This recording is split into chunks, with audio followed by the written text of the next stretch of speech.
So how did it feel when you killed Chaos? It felt immensely good.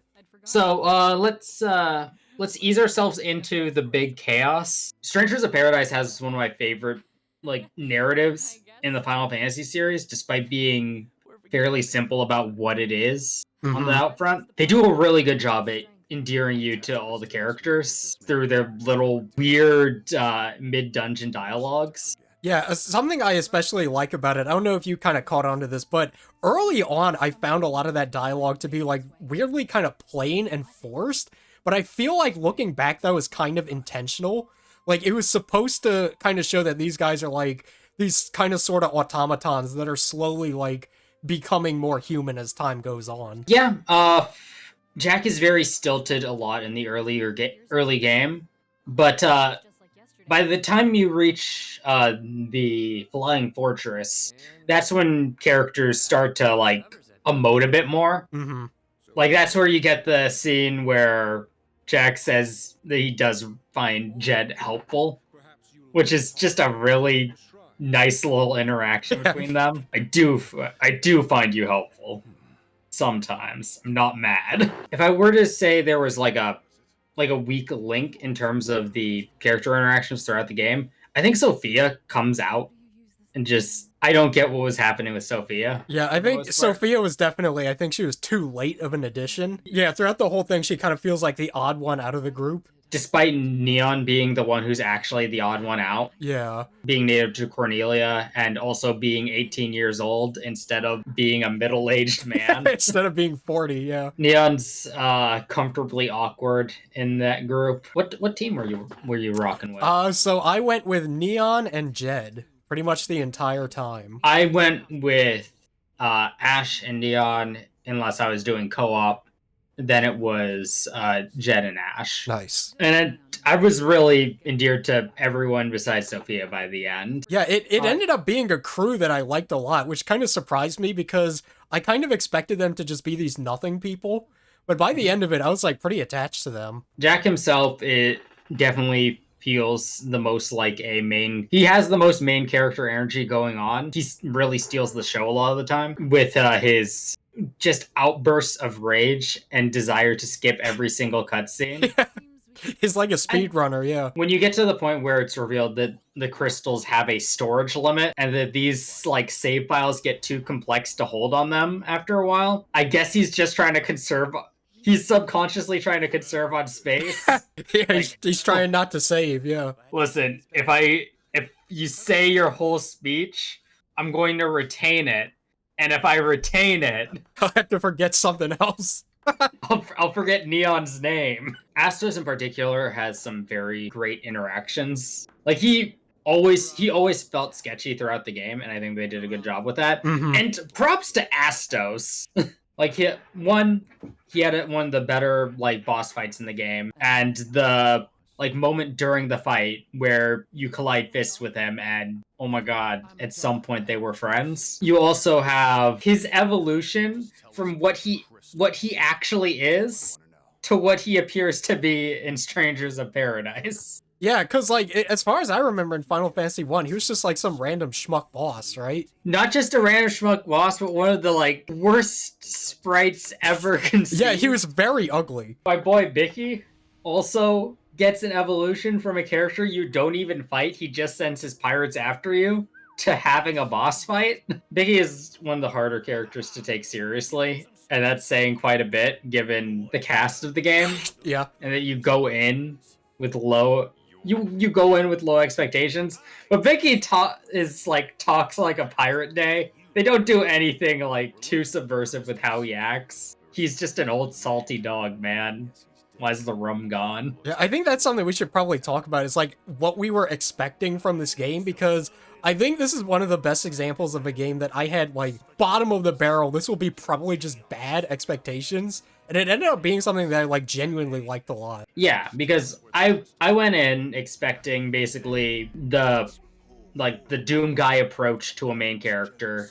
He's going to go in, he's going to be very angry about chaos, and he's just going to run through this game like a fucking hurricane. And I was also expecting a bit of DMC Devil May Cry with its tone and edge towards Yeah, everything. it was trying to be like cool. Yeah, like I wasn't expecting to see like Jack's dick or anything. Or hear the word semen heard at any point. But I was expecting them to play things pretty straight out things. And at some point, he's going to have to become Garland. And that's the thing that confused me because Garland is not a man known for his words. Mm-hmm. That's not true. Garland is known for saying, "I, Garland, will knock you all down." Like referring to himself by name, I don't think Jack would do that. Yeah, like, I remember there was that one trailer where he very loudly pronounces, "My name is Jack Garland." So I was kind of expecting the whole time that, like, okay, this guy's gonna, like, end up being Garland, or he's, like, related to Garland in some way, but it takes so long for that line to actually show up, like, in the game. I eventually kind of forgot about it. Yeah, like, I knew it all along because when I internalized the character, his name is Jack Garland. I don't think his full name is ever mentioned up until that point. Everyone just goes with Jack, and no one bothers to ask for more. Speaking of expectations going in, the kill chaos stuff really plays to this game's advantage here. Mm-hmm. Because it made everyone focus on what they wanted Jack to focus on. Kind of tell a meta narrative with that. Yeah, this game, like, it starts off, and I think for a lot of people, you kind of get the vibe that this is just incompetent storytelling, because, like, the game begins, and, like, Ash and Jed and Jack all kind of meet up, and they're like, wow, we have the crystals, and then, I forget specifically what it was, but then it was like, go kill some monsters, and then it just shows, and then they went and killed the monsters, and then they're on the ship, and it's like, who the fuck made this? Like, this is horrible. But no, it's like everything about this game is very much intentional and kind of designed to be like weird and kind of throw you off. Everything from the marketing to the game itself, because when the game picks up after all the fiends are killed and you return to Cornelia, because after that point, something big changes in Jack, and they shove all the story and all the lore in at the very last second. Mm-hmm. And that is Jack loses his desire to kill chaos. He goes through a depression arc, kinda. Yeah, it's kind of sad. He like loses his motivation. He's just like, I need something. It's quite sad. And then like his party members are worried about him. I wasn't sure where the game was going to go from there, and they end up taking you for a fucking ride because the Astos fight gives a lot of closure to where things were. Mm-hmm. And how well versed are you in the lore of Final Fantasy 1?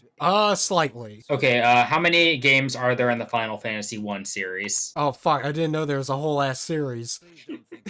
I mean, Okay, I know, so like, I know Dissidia has, like, Final Fantasy 1 shit going on. Yeah.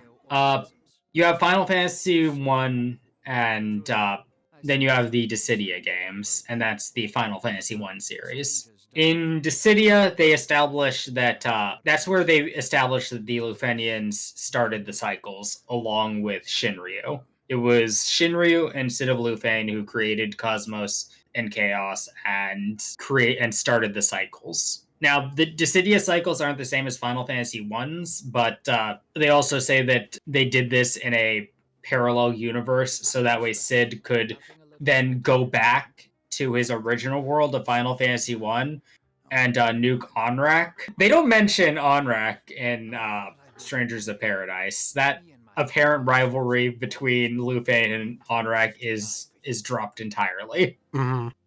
In favor of Lufein being this vague controlling force. They kind of reminded me of Cube.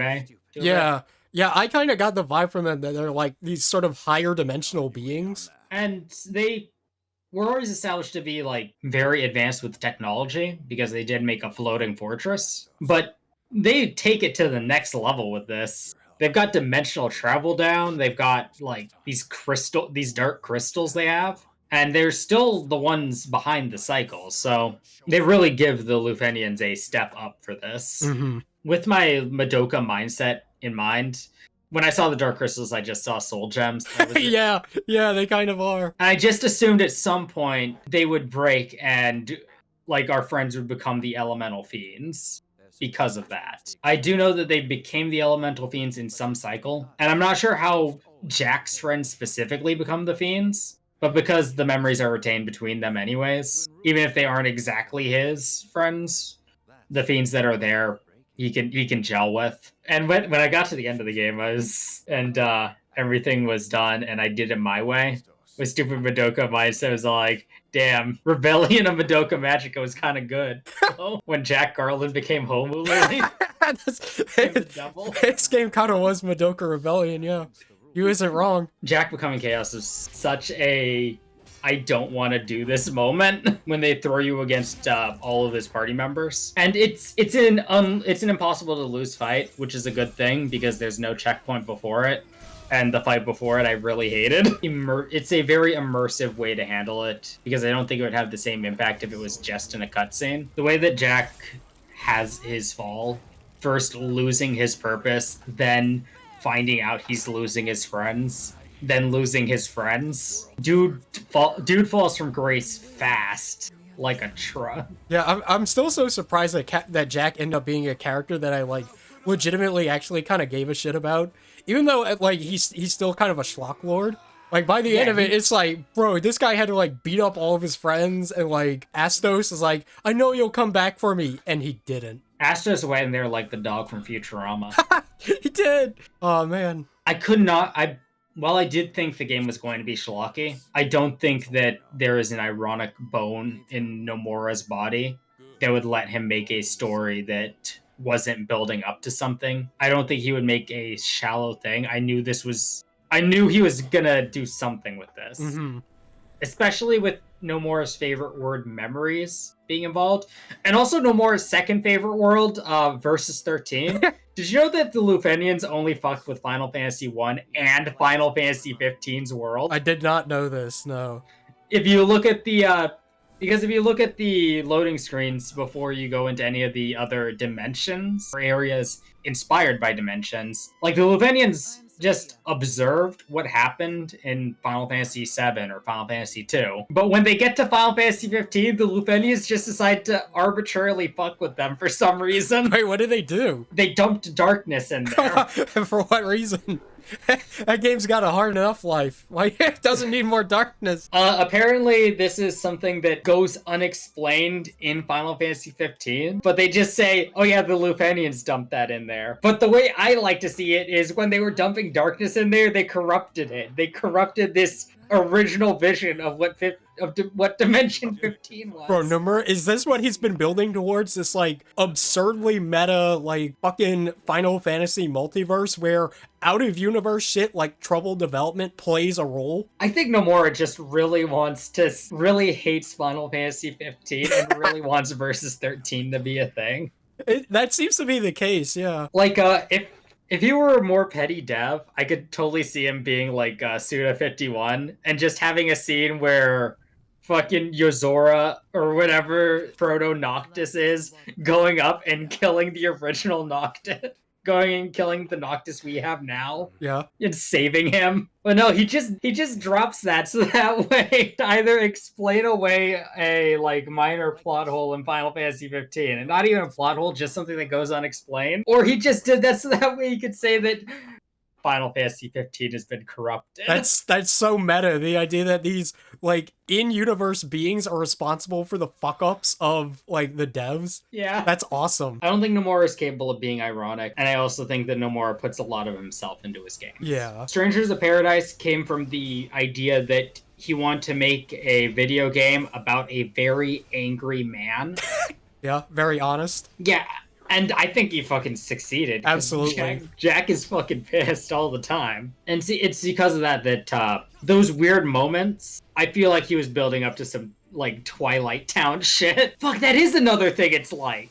Twilight Town and Cage. Yeah, it is. With them trying to, like, fragment Jack's memories in the simulation. So it's all connected. Yeah.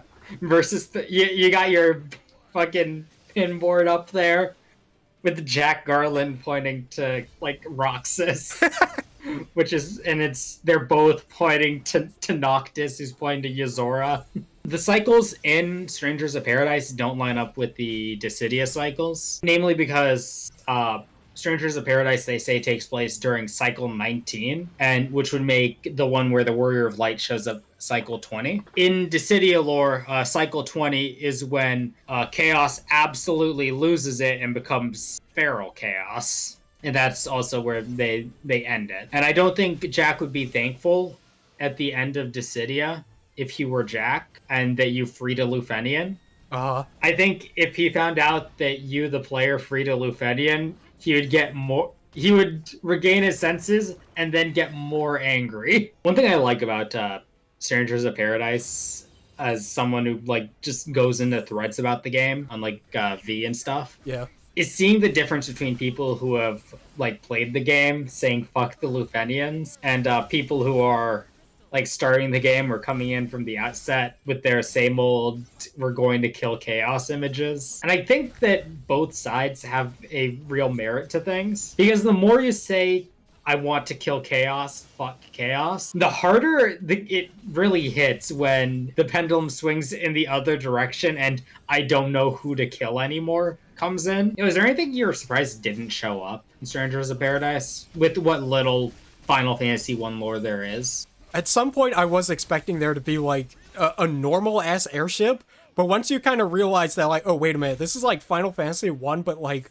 fucking 15 times more technologically advanced. They have all kinds of weird facilities and fucking, like, sky fortresses and shit. Cornelia seems to have a subway system or something. Yeah. Yeah, and it starts off so normal, too. It's just like, yeah, this is just, like, you know, medieval, like, whatever, nothing too weird going on. But after, like, a couple hours into it, it's like, okay, wait a minute, this is very weird. One thing I'm surprised we didn't get to fight is Warmech or Omega. Oh, yeah, there's no Warmech. So, I'm surprised that didn't show up. There are 3 DLCs coming up, and I hope that they aren't canceled because this game sold poorly. Yeah, I saw apparently it's the 4th worst selling Final Fantasy game. That's very sad to me. Yeah. This feels like a game a lot of like Nomura appreciators would enjoy, because it is Nomura making something that looks. It's not Nomura's normal wheelhouse of like spiky haired, stylish teen, yes. Yeah, this character, like, Jack definitely has a very American kind of character look to him. Yeah, so it's very cool to see Nomura's approach to these types of, to a older cast of characters. I don't know, maybe you can, if you like this game, you'll also like the Bouncer, but I didn't play the Bouncer. So I'm hoping this ends up being one of those games that, like, kind of gets a following through word of mouth, because it had a pretty fucking bad launch. I'd imagine most of that is just having to do with, like, the marketing for the game. Because this was definitely one of those games that, like, the discussion around it was very predicated on let's make fun of this. And I think we both kind of fell into the same trapping, because, like, there wasn't a whole lot else to talk about, you know? There wasn't, but I don't know, once you saw the My Way trailer for the game, I was like, hold up, you don't just get My Way for your game for no reason. I gotta see what's going on here. This has to be a production, yeah. I really hope they don't cancel the DLC for this game. What was the DLC? Like, what's it gonna be? Okay, so they announced 3 DLC. I know the last one is called A Different Future, and that's the one we have no idea what the fuck that's going to be. Okay. The theme of the other 2 are Bahamut and Gilgamesh. Okay. Gilgamesh is usually like I have been sealed in the DLC Rift. Thank you for purchasing me. For $3.99. And then he strikes a kabuki pose, and you beat him up, and you get like Excalibur or something. I don't know what the story implications would be for Bahamut. I know what the gameplay implications would be for Gilgamesh. And I have no idea what the fuck a different future means for Jack Garland. Like, that could be legit. That could be anything. Yeah, that's a fucking mystery. When I look at the Gilgamesh DLC though, I have a hard prediction. Mm-hmm. If that comes out, Gilgamesh is going to drop iconic Final Fantasy weapons. Ooh. That's my prediction. Put money on the table for that if you Give want. Jack the Buster Sword. And then, like, they're like, see, it's the Buster Sword. You gotta buy the game. Please, buy 2. I would if it wasn't on the Epic Game Store. The Epic Game Store even lets you get gifts for people? I have no idea. Because I'd get you a copy of this game if it were that easy. You know, I would replay this bitch just for that. The minute you pick up a single lore orb, the entire fucking story of the game changes, and you're just waiting for Jack to figure it out. Yeah, at that point it's like, okay, wait a minute. There's like some outer versal being that's like describing shit that's going on. It's describing stuff that has happened in a previous timeline. Yeah. Jack, you gotta get out of there. Waiting for Jack to realize his true opponent is part of the fun.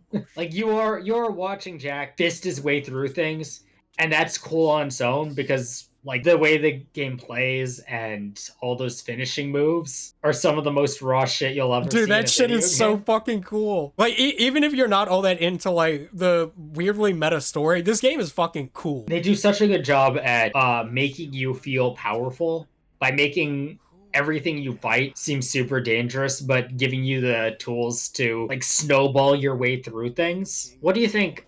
Now, having played the game, and assuming that this DLC, the different future DLC, is some post game content, so this is like designed with the full story in mind. What the fuck do you think a different future is for Oh, Jack man. Garland? The only thing I can, like, only two things I could think of is maybe he somehow takes the fight to the Lufenians, or this is just, like, actually a bad ending for him. Imagine if they let you party up with the Warrior of Light Yo! against the Lufenians. That would have been sick. It's like fucking last story in Sonic Adventure 2. You have Yeah. Team Hero and Team Team Chaos. I think the Warrior of Light, a fight against the Warrior of Light is a must. Yeah, that'd be cool. Speaking of a must that actually isn't, why can't we get the Garland armor? Oh, yeah, we can't get that armor. We can get his sword from, like, it was either, like, a pre-order bonus or something, but we can't get the armor. And when you get the sword, it's like level 20, so what the fuck am I supposed to do with this? Jack did successfully cut the Lufenians off from, like home base, wherever that is. All the Lufenians that are still in, like, Final Fantasy 1's world are stranded there, and no one's going to care enough to pick them back up because Jack has successfully scared them off. So that doesn't mean the Lufenians are beaten. That just means they aren't going to mess with Jack in his world. It means that they're going to go back to Final Fantasy 15 and fuck with it. Yeah. It's their new project. If this game's considered too much of a failure that Jack doesn't appear in like mobile game spin-offs, I'll be disappointed. Dude, I would like actually install like mobile games and shit just for the chance to summon for Jack. Imagine Jack in fucking Dissidia Opera Omnia style. Oh man. with that chibi look. That would be awesome. Chibi Jack, and he's still fucking pissed. Jack's soul breaks. Chaos Bringer. And he beats the shit out of you. And something that surprised me, I looked into this because I wanted to know who did the voice of Jack. The guy has only ever been in like 3 games or anime ever. Or not even like anime, it was just like TV shows and shit. Yeah, it was like he hasn't really like done a a whole lot. train. Yeah, he was like a train and he was in an episode of Robot Chicken. like every decade he gets a role. I'd imagine the like recording session for like the final era was probably the most fun shit ever. I have not laughed that hard at dialogue in a long time. When I was at the final area, I wanted to do an all-nighter. I know it wasn't healthy for me because I had work the next morning. Yeah. But like if I just felt if I didn't kill Chaos then this would eat at me in my sleep. Yeah, dude, the Lufenians would have won, man. So I pushed on through, and I was holding back so much like a laughter of joy, laughing with Jack. Just the delivery that the man gives is so fucking good. Like, you can feel he was really into it. And that's something that I would say about the game as a whole. Everything in this game is really into it. And like for a game that was being looked at as something that was going to be like an ironic enjoyment, but no, it's actually really good. I appreciate it. Yeah, I think it sucks that this game's probably like... I'm hoping there's some sort of rebound of people being like, yeah, this game's actually like legitimately good, like give it a try, but... I'm amazed that people can talk down to the story of this game. Because like a lot of people who just say that, oh, Jack's got no emotions and the game story is stupid and boring. I don't understand what the fuck game pro Jared was playing. No, this story is tight, dude. It's like this really weird meta narrative that like ties together Final Fantasy and like really fucks with your expectations. There's so much going on in it, and it'll suck if this is the end of it. Though I'm not sure what the hell you could make for a Final Fantasy Origins 2. Yeah, I feel like this, like, they obviously can't do the same formula because now we're kind of like, we're expecting it. So the big twist wouldn't work, but I wouldn't mind seeing like a more kind of straightforward interpretation of this, like same idea, like a similar kind of combat system. Yeah, one character I can see totally just doing a lot of the same Actually, no, you can't do this again because, like, part of what makes it work is that Garland is such a blank slate of a character. Yeah. We know that he's the best. He was the best knight in the kingdom, but I think that all the other characters are too well established for them to change their job class. Like, you can't have Jack like pick up a staff or a mace and start casting spells. That'd be fucking weird if Jack did that. Yo, Kefka with a lance? Be sick.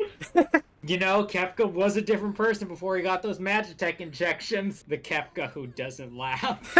You can't do it. You can't do this shit with, like, fucking Sephiroth for sure. Right. Golbez doesn't have much of a story before the game. I guess that makes him enough of a blank slate, but, like, what are you looking to explore with Final Fantasy IV story? I say that as someone who really enjoys Final Fantasy IV story, but that's mostly because of Cecil. Cloud of Darkness is, one, a nudist, and two, a freak. Probably can't use her. Yeah. The Emperor, not fit for this kind of game. David Bowie looking guy's not gonna run up and just tear a dude in half. If there were to be another one, I could see Jack being the most likely candidate if they wanted to do another prequel. And there is also the option of just creating an original story. Yeah, I feel like if they want to revisit this, like, style, that's probably the best idea, is, like, make their own kind of original setting. Like, they would need to really, like, sell you on the idea. And I don't think they can make an equally angry protagonist to Jack. No, I think this is the peak. I don't think we'll ever see another Final Fantasy character this fucking pissed off. What if Jack Garland's voice actor voices Sid? That'd be cool. I don't know, I think he needs a more kind of southern drawl to him. I guess you're right. Yeah. He would get the angry part. Oh, absolutely. Can you imagine him, like, voicing Sid being abusive to his wife or GF or whatever? For sure. That'd be sure. That'd be awesome. I'm ready for Jack to tell me to drink my goddamn tea. when Jack Sid Garland grabs his wife, punches her, and turns her into fucking crystals. What do you think of people who are going back and, like, replaying Final Fantasy 1 with Strangers of Paradise in mind? I'd imagine that's an experience. Like, you go through this, like, really weird meta-narrative, and then you go back to this 1980s-ass video game, and then you're like, Yeah. yo, there's the homie Astos! And he's just like, yeah! I'm a goblin! Or a dark elf!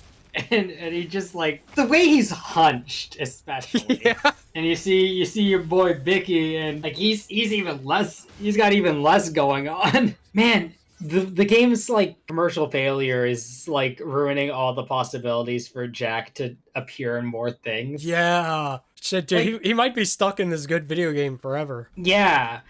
Like, what if I want him in crap?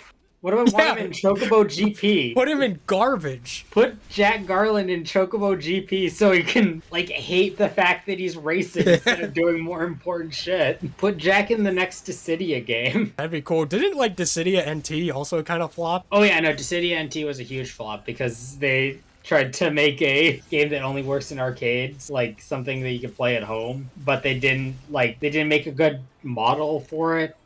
And also, people who wanted a Dissidia game at home did not want that. Like, I played that shit once, and there was so many particle effects and shit going on screen, and it was 3v3s, so I couldn't even tell who I was fighting. It was unplayable for me. When's Final Fantasy XIV gonna get a Stranger of Paradise collab? If that happened, I would actually die. That would be the coolest fucking thing ever. What are you gonna get for your Warrior of Light? Like Jack's tore up jeans?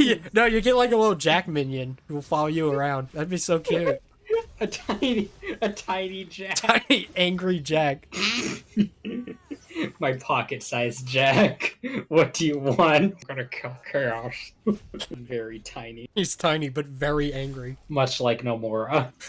Nomura's doing what he wants to do. Yeah, that's good. Happy for him. Yeah, good for him. Arbitrary rating for the game. I give it a fucking 10 out of 10. It's already in my top 20 games. I'll give it like an 8 out of 10 for good. I'll give it like a 10 out of 10 for entertaining. Jack Garland is up there for my favorite Final Fantasy protagonist. Dude, me too. He's like actually like one of my favorite characters now. Like half of that is because of like the journey and just like his development and shit, and half of it is just because he's the funniest character ever. He's very funny, but he can also be very cool.